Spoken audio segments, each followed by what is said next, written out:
இன்றைக்கி ஆஃபீஸ்க்கு என்ன ட்ரெஸ் போடலாம், எந்த பிஸ்னஸில் இன்வெஸ்ட் பண்ணலாம், இந்த ஜாப்பை நம்ம செலக்ட் பண்ணலாமா, இல்லை இந்த ஜாப்புக்கு நம்ம அப்ளை பண்ணலாமா, நம்ம எந்த ஆப்பர்ச்சுனிட்டியை எடுத்துக்கலாம், நம்ம லைஃப்பில் என்ன சூஸ் பண்ணணும், இந்த மாதிரி நிறைய நேரங்களில் குழப்பங்கள் இருக்கும். நீங்கள் ஒரு சின்ன சின்ன ஹேபிட்ஸை மாற்றுனீங்கன்னா நீங்கள் ஒரு பெட்டர் டிசிஷன் மேக்கராக மாற முடியும். ஒவ்வொரு டிசிஷனும் நீங்கள் எடுக்கக்கூடிய ஒவ்வொரு டிசிஷனும் வாழ்க்கையில் ஒரு மிகப்பெரிய மாற்றத்தை உருவாக்குன்றதுல சந்தேகமே கிடையாது. அந்த டிசிஷன்ஸை ரொம்ப வைசராக ரொம்ப அருமையாக எடுத்து உங்கள் வாழ்க்கையில் நீங்கள் நினச்ச கோலை அடைவதற்கு வழிகள் என்ன, ஒரு ஈஸியான ஹேபிட்ஸை உங்களுக்கு இந்த எபிசோடில் சொல்ல போகிறேன். அனைவருக்கும் அன்பான வணக்கங்கள். எல்லாரும் எப்படி இருக்கீங்க? ஒரு அழகான வாரத்தோட இறுதியில் உங்களை சந்திக்கிறதுல ரொம்ப அருமையான சந்தோஷம். ஹாப்பி ஈஸ்டர் உங்கள் எல்லாத்துக்கும். உங்களோட சப்போர்ட் ரொம்ப ரொம்ப முக்கியம். மறக்காமல் நீங்கள் எந்த பாட்காஸ்ட் பிளாட்ஃபார்மில் லிசன் பண்ணாலும் ஆர்ஜே மோனோ பாட்காஸ்ட்டை சப்ஸ்கிரைப் ஃபாலோ பண்ணுங்கள். நீங்கள் ஸ்பாட்டிஃபைலையோ இல்லை ஆப்பிள் பாட்காஸ்ட்டில் லிசன் பண்ணுறீங்கன்னா மறக்காமல் உங்கள் ரேட்டிங்கை கொடுங்க. ரொம்ப யூஸ்ஃபுல்லாக இருக்கும். உங்களோட தாட்ஸை, கமெண்ட்ஸை, கொஸ்டின்ஸை, அது மட்டும் இல்லாமல் நீங்கள் இந்த எபிசோடில் அடுத்த எபிசோடில் பேசணும், உங்களுடைய குரல் இடம்பெறணும், உங்களுடைய கேள்விகள் இடம்பெறணும், உங்களுடைய கதை இடம்பெறணும் அப்படின்னு நினச்சிங்கன்னா மறக்காமல் RJMano_ இந்த இன்ஸ்டாகிராம் பேஜில் நீங்கள் கமெண்ட் பண்ணலாம், இல்லை என்னை நேரடியாக நீங்கள் காண்டாக்ட் பண்ணலாம். ரொம்ப காத்துக்கிட்டு இருக்கேன். ஓகே, டாபிக்குள்ளே போயிடலாம். இன்றைக்கி என்ன டாபிக்னு பார்த்தோம்னா 9 little habits that make you a better decision maker. Decision மேக்கராக பெட்டர் டிசிஷன் மேக்கராக இருக்கிறது ரொம்ப ரொம்ப இம்பார்ட்டன்ட் சொல்லுவாங்க. ரொம்ப ஒரு முக்கியமான விஷயம்னு சொல்லலாங்க.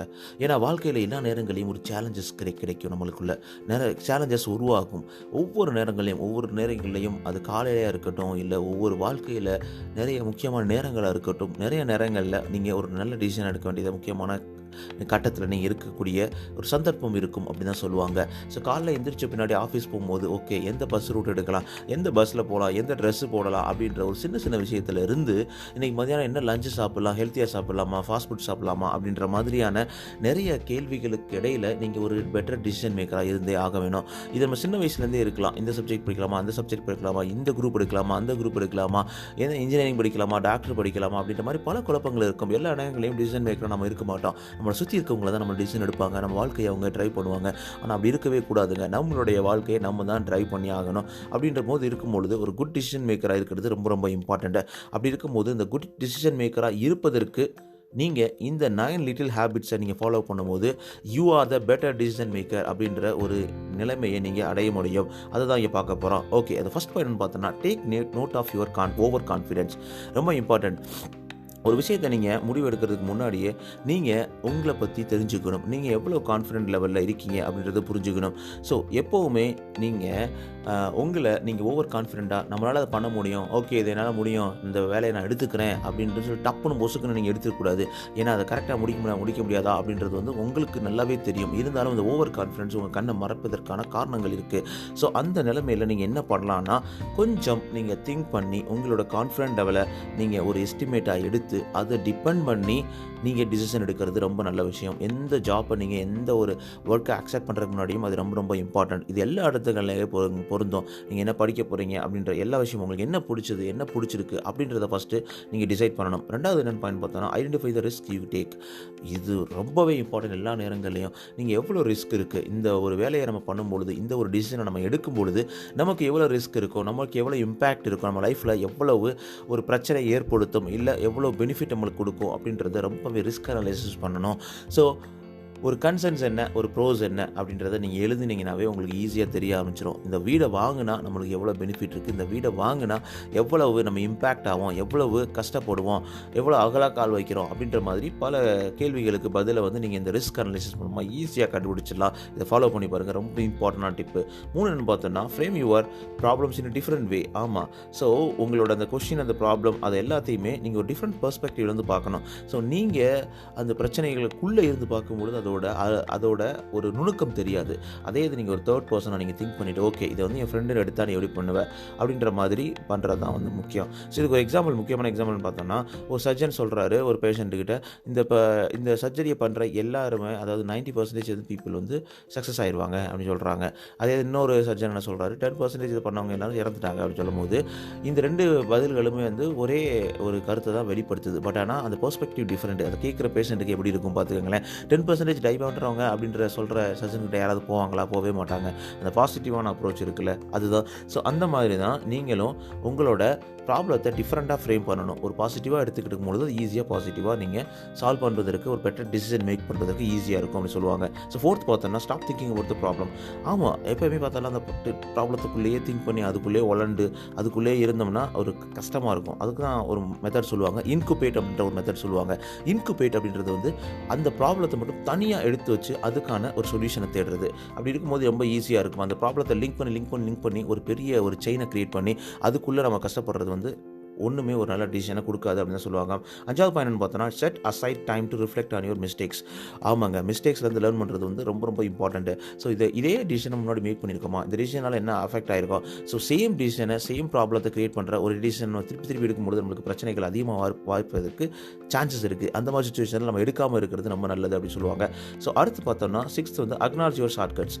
ஆமாம், உங்களோட ஷார்ட்கட்ஸ் எடுத்து நீங்கள் அந்த ஷார்ட்கட்ஸ்னால உங்களுக்கு என்ன பலன் இருக்குது அப்படின்ற மாதிரி யோசிக்கணும். ஸோ அந்த ஷார்ட்கட்ஸ் இருந்தது அப்படின்னா ஒரு நல்ல டிசிஷன் எடுக்கலாம். ஸோ உங்களோட டெய்லி ஹேபிட் அதை நீங்கள் பண்ணலாம். ஸோ உங்களோட மென்டல் ஷார்ட்கட்ஸ் எடுத்து, ஸோ அது மென்டல் ஷார்ட்கட்ஸ்னால பேட் டிசிஷன் வந்தது அப்படின்ற பட்சத்தில் ஷார்ட்கட்ஸை நீங்கள் ரிமூவ் பண்ணலாம். ஸோ இன்கரெக்ட் அசம்ஷன்ஸு அதெல்லாம் நீங்கள் ரிமூவ் பண்ணும்பொழுது ஈஸியாக நீங்கள் டிசிஷன் எடுக்கலாம்.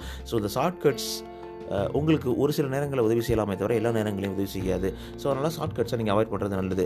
ஸோ அதுக்கப்புறம் பார்த்தீங்கன்னா, கன்சிடர் த ஆப்போசிட். ஆமாம், இன்கேஸ் இது வந்து நடக்கலை, இன்கேஸ் இந்த டிசிஷனால் இது வந்து தப்பாக போகுது அப்படின்ற பட்சத்தில் நீங்கள் என்ன பண்ணலாம், இந்த டிசிஷன் வந்து நீங்கள் எடுக்கிறனால உங்களுக்கு வந்து ஒரு இம்பேக்ட் க்ரியேட் ஆகுது அப்படின்ற பட்சத்தில் நீங்கள் அதை எப்படி சரி செய்ய முடியும் அப்படின்ற மாதிரி நீங்கள் ஒரு திங்கிங் வந்து உங்களுக்கு ஒரு லைட்டாக திங்கிங் பண்ணும்போது அது ஈஸியாக இதெல்லாம் சால்வ் ஆகும். இந்த பாயிண்ட்லாம் நீங்கள் கன்சிடர் பண்ணி உங்களோட இந்த டிசிஷனை நீங்கள் சூப்பராக எடுக்கலாம் அப்படின்னு சொல்லலாம். ஸோ அதுக்கப்புறம் லேபிள் யுவர் எமோஷன்ஸ் அப்படின்னா, ஸோ உங்களுடைய அந்த எமோஷன்ஸையும் அந்த டிசிஷன்ஸோடு நீங்கள் லிங்க் பண்ணி ஆகணும். ஸோ உங்களோட கம்ஃபர்டபுள் திங்க் எவ்வளோ இருக்குது, நீங்கள் எப்படி ஈஸியாக ஃபீல் பண்ணுவீங்க, உங்களுடைய ஆங்ஸைட்டி இதனால் எப்படி இருக்கும், ஸோ எப்படி வந்து சேஃபாக இதில் ப்ளே பண்ணலாம், ஸோ எந்த பிக் ரிஸ்க் எடுக்காமல் ஈஸியாக அதிலேருந்து நம்ம கரெக்டாக நம்ம லைஃப்பை நம்ம பிடிச்ச கோலை ரீச் பண்ணுறதுக்கு என்னென்னலாம் பண்ணலாம் அப்படின்ற மாதிரி அந்த எமோஷனல் திங்கையும் நீங்கள் லிங்க் பண்ணும்போது உங்களோட டிசிஷன்ஸ் வந்து சூப்பராக பெட்டராக அவுட்கமாக வர்றதுக்கான வாய்ப்புகள் இருக்குது. ஸோ 9th பாயிண்ட் பார்த்தோன்னா, talk to yourself like a trusted ஃப்ரெண்ட்னு சொல்லுவாங்க. இதை லாஸ்ட் பாயிண்ட்டும் கூட. ஆமாம், ஸோ உங்களுக்கு இது நிறைய நேரங்களில் சொல்லியிருப்பேன். இந்த மாதிரி நிறையா எபிசோடில் கூட பேசிப்போம். செல்ஃப் கேர், செல்ஃப் டாக் அப்படின்னு சொல்லுவோம். ஸோ உங்களுக்குள்ளே நீங்கள் பேசிக்கங்க. நீங்கள் ஒரு நல்ல ஃப்ரெண்டாக உங்களுக்கு நினச்சிக்கோங்க. ஸோ உங்களை நீங்கள் வெறுக்காமல் உங்களுக்குள்ளே நீங்கள் தட்டி கொடுத்துக்கோங்க. ஓகே, இது கரெக்டான டிசிஷனாக இருக்கும், இது கரெக்டான டிசிஷனாக இருக்காது அப்படின்ற மாதிரி நீங்களே ரிவ்யூ பண்ணிக்கோங்க.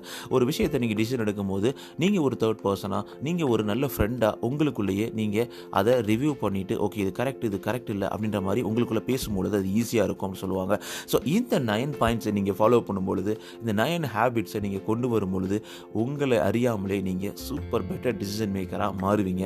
ஒரு பெட்டர் டிசிஷன் மேக்கராக மாறும் பொழுது உங்களை அறியாமலே நீங்கள் வந்து உங்களுடைய கோலை அச்சீவ் பண்ண ஆரம்பிங்க. உங்களை யாருமே நெருங்க முடியாது. உங்களுடைய வெற்றி தொடர்ந்து கொண்டே இருக்கும். இதை ஃபாலோ பண்ணி இது எப்படி இருந்தது அப்படின்றத நீங்கள் மறக்காமல் கமெண்ட் பண்ணுங்கள். RJ_Mano_ இந்த இன்ஸ்டாகிராம் பேஜில் நீங்கள் என்னை டேரெக்டாக கனெக்ட் பண்ணலாம். உங்களுடைய கதைகளையும் எனக்கு நீங்கள் எழுதி அனுப்பலாம். நீங்களும் இந்த எபிசோடில் பேசலாம். ரொம்ப சிம்பிளான விஷயம் தான். RJ_Mano_ இந்த இன்ஸ்டாகிராம் பேஜில் நீங்கள் கமெண்ட் பண்ணலாம். RJ_Mano.passionate@gmail.com இந்த இமெயில் அட்ரஸ்க்கு எழுதி அனுப்பலாம். நீங்கள் எந்த பாட்காஸ்ட் பிளாட்ஃபார்மில் லிசன் பண்ணாலும் RJ_Mano பாட்காஸ்ட்டை நீங்கள் சப்ஸ்கிரைப் ஃபாலோ பண்ணுங்கள். நீங்கள் ஸ்பாட்டிஃபைல ஆப்பிளில் லிசன் பண்ணுறீங்க அப்படின்ற பட்சத்தில் ஸோ அதில் ரேட்டிங்கை நீங்கள் கொடுத்தீங்கன்னா எனக்கு ரொம்ப யூஸ்ஃபுல்லாக இருக்கும். இந்த பாட்காஸ்ட்டை கம்ப்ளீட்டாக உங்களுக்கு முழுக்க நான் வந்து ஃப்ரீயாக ரன் பண்ணிக்கிட்டு இருக்கேன். ஸோ உங்களோட சப்போர்ட் ரொம்ப ரொம்ப இம்பார்ட்டன்ட். அதுதான் என்னை வந்து கீப் ஆன் ரன்னிங் அப்படின்ற மாதிரி உருவாக்கிக்கிட்டு இருக்குது அப்படின்னு சொல்லலாம். ஸோ ரொம்ப நன்றி. நீங்கள் தொடர்ந்து கேளுங்க. உங்கள் லைஃப், உங்கள் வாழ்க்கை ஒரு சிறந்த ஒரு இடத்தில், சிறந்த நேரத்தில், சிறந்த ஒரு நொடியில் உங்களுடைய வாழ்க்கை சிறப்பாக அமைந்து கண்டினியூஸாக நீங்கள் வெற்றி பெறுவதற்கு வாழ்த்துக்கள். நீங்கள் இருக்கீங்க RJ_Mano. இது உங்களோட நம்பிக்கை. நான் உங்களோட பேசிகிட்டு இருக்கேன். மனோ. TK நண்பா, நன்பி. Happy weekend.